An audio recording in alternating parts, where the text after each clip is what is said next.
Yes. Okay, well, a faltering good morning to you all, or probably good afternoon by now.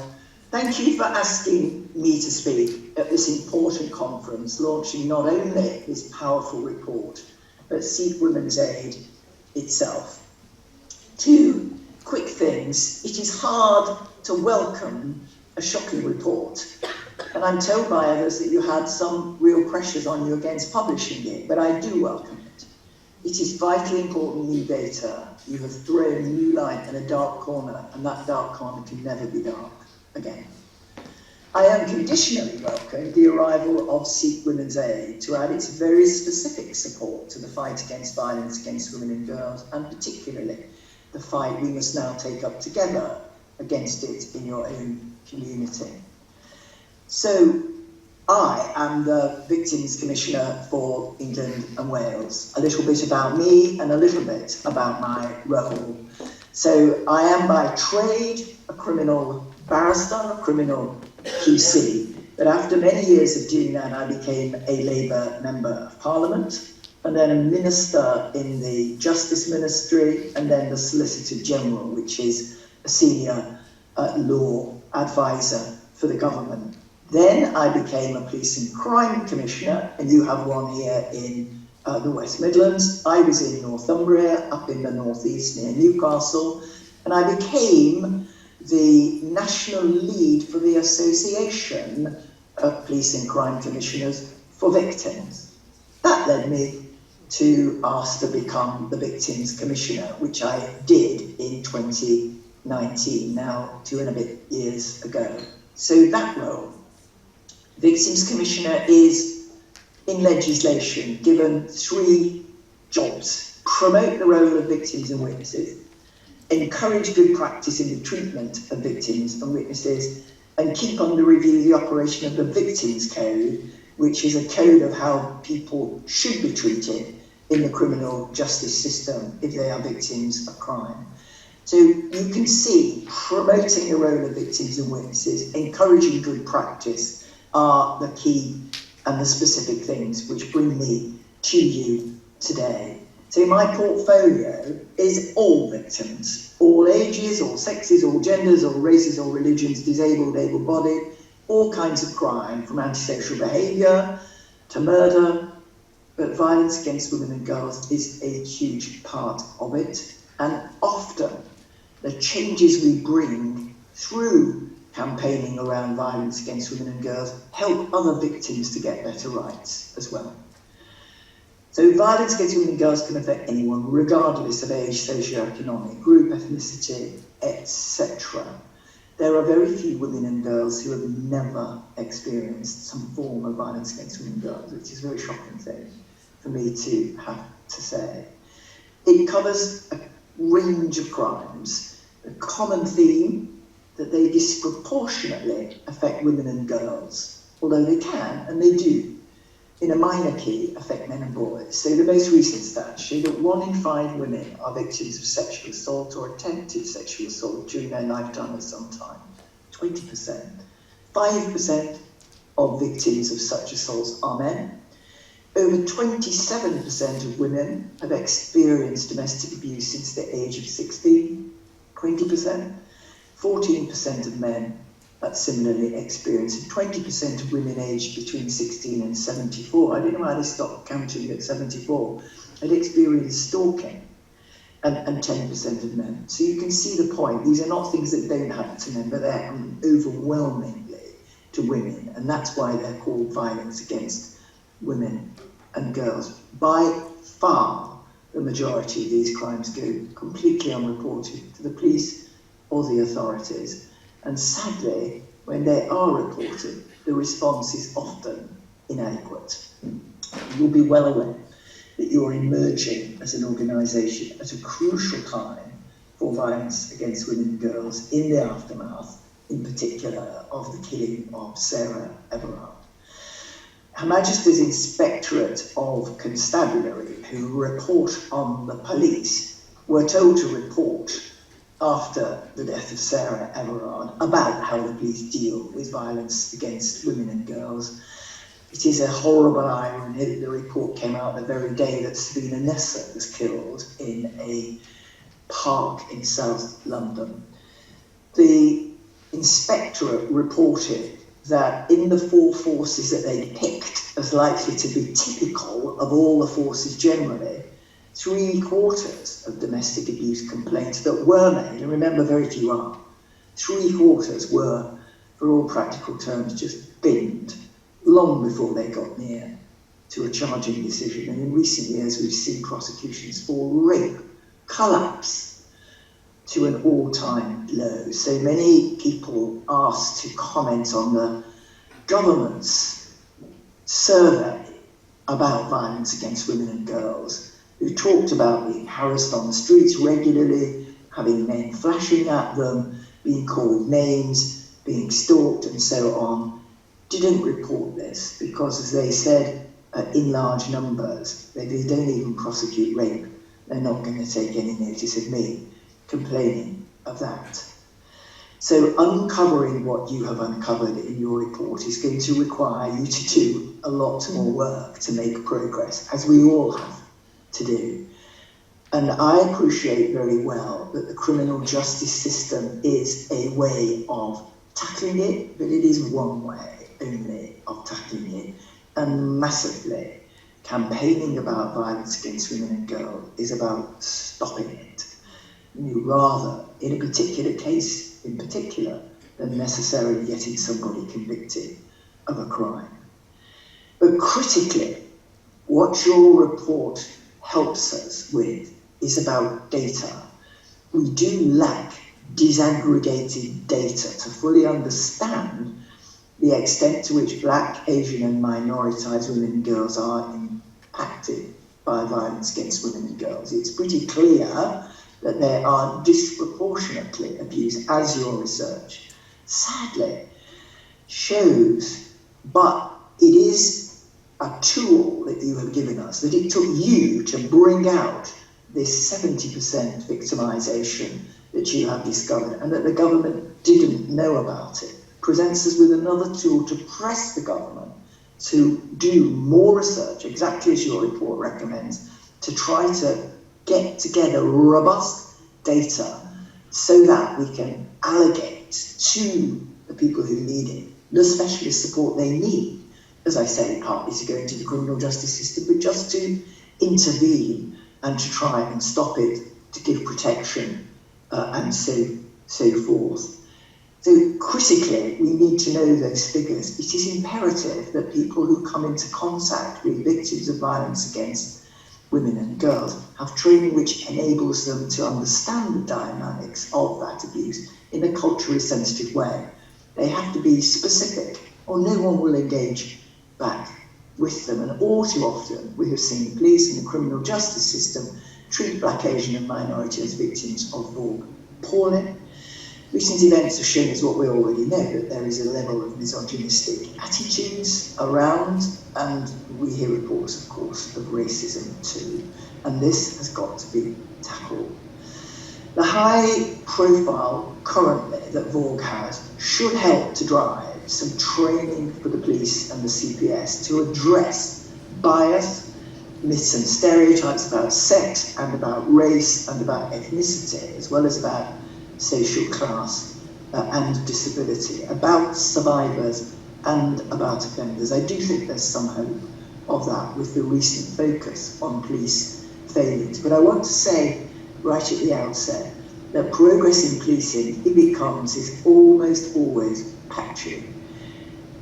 National drivers are hugely important. There are 43 police forces in 43 different areas, and you have an important step as a new part of Women's Aid, specific to the Sikh community. You do need, and you may already have done it, and they may already be here, but if not, it's my advice, engage with your local police and crime commissioner. I used to be one, as you know.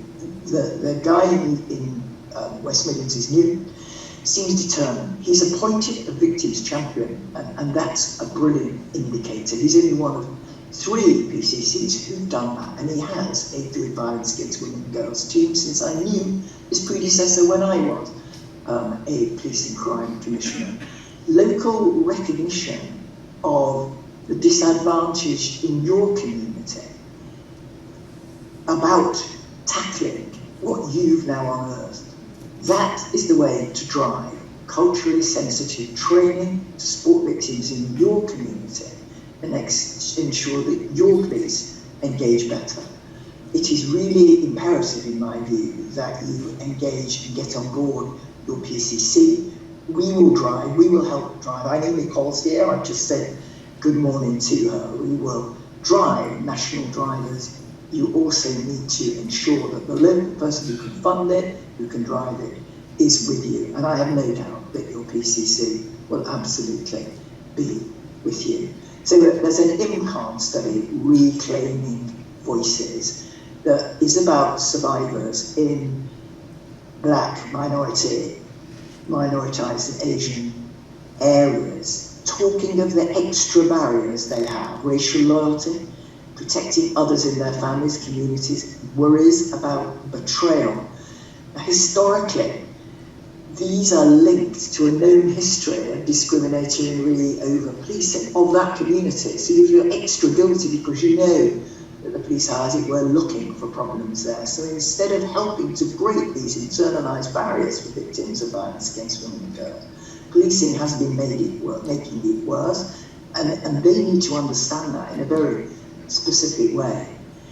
Support services can be life-saving, and Sikh Women's Aid, I have no doubt, will save lives. I have, and I will, and Nicole will too, I know, press government on the importance of specific ring-fence funding for specialist services run by a community for that community. There has to be tailor-made support like you offer for a specific community. Bigger generic organisations, however well-intentioned, can't reach out with a full understanding, making victims confident that their precise situation will be understood. The value of culturally sympathetic organisations has been demonstrated time and time again. By definition, small and less powerful, though, they are often underfunded, and they struggle to compete with government pots of funding under a competitive tendering regime. You will have the specific role, but I hope and I expect that the affiliation to Women's Aid will enable you to fight above your weight to make sure that you are appropriately resourced. But when you think about the need for data, so you can argue for the appropriate level of funding, the need for that funding to be driven by strong argument in your direction, so you don't get lost in any kind of generic support system as a sufficiency. These go together very much, as do driving your local police to note what is happening in your community and vow to take help for it. I mean, support services are critical when we find, as you did, I think, that so few people ever even talk about their experience of abuse. I think 15% of respondents told the police, with nearly a quarter of your respondents telling absolutely no one because they didn't know that they could trust them. It's really telling that since the launch of Sikh Women's Aid Helpline, many women have contacted them looking for emotional support. 90% called because they were looking in particular for a Sikh women's organisation, as they reported that sometimes they've been let down by generic support services. My point is made there, I think. Some problems were police treating the victim as if they were a perpetrator, lack of understanding of cultural issues, that seems very likely to me. Local specialist services not returning calls, being let down by lawyers, family courts, a real problem there. Lack of understanding by the statutory services. All of this you have brought out. All of these tasks and these barriers now face you as you go forward from your report. Tackling the consequences of violence against women and girls and supporting women to rebuild their lives is key, but it won't solve the problem. If we're really to address it, then the government has to commit to prevention, true equality, and investment in prevention. The role of education and public awareness campaigns need a high-level investment and of political will that they can play a key role. The government has now introduced sex and relationship education in schools to include modules about healthy relationships that parents can still opt their children out, which means that not all children will receive this, and that is wholly unacceptable given all the stuff that's on the internet all the time, which is capable of giving young people a completely distorted view of relationships between the sexes. Culturally targeted awareness campaigns, such as those recommended in this report, will help to ensure people are educated on their rights in their first language, and that must be very key to awareness raising, and in a context that's accessible to them through, as you propose, through places of worship, which are also community centres, aren't they, in a way. Perpetrators are the answer. Programmes must be run for perpetrators to change their behaviour in an appropriate way, to challenge cultural or religious attitudes that can sometimes be distorted and underpin abuse. I think it is little understood, less understood even, that we need culturally specific services for female victims, and we need culturally specific perpetrator programmes. But you have also helped to improve that understanding, and we are driving, particularly college driving, a programme of perpetrators which you have now engaged with. So I've long campaigned on these issues, as has Nicole. I support the important work of organisations like you, and I wholeheartedly agree that the best way to help tackle violence against women and girls is by an intersectional approach that understands the different impacts on different groups. So look, we're on the threshold of the 16 days of international action against women and girls, in which we have a special chance of getting our message out. The profile of violence against women and girls and domestic abuse is high at the moment, and the government is, it seems, determined to act. Let me, as Victims Commissioner, thank you for the work you've done, the courage you've shown in fighting your way through to the publication of this report. And let me repeat what I said at the beginning: it was absolutely the right thing to do, and it is going to bring such change for so many people. Let me thank you for allowing me early sight of it, so I could write my foreword for it, my hesitant welcome, because it is so grave a report, but my overwhelming welcome for Sikh Women's Aid. Let me, as Victims Commissioner, tell you I've come to introduce myself and to tell you I understand this situation. I hope now to be greeted as a friend and supporter as we go forward together. We have to bring change in your community, and as we do, we will improve society's overall response to violence against women and girls. All of this we will do better together, and I pledge to work with you to tackle the issues you've set out in this report and to fight for your corner in the battle against violence against women and girls. And thanks again for inviting me.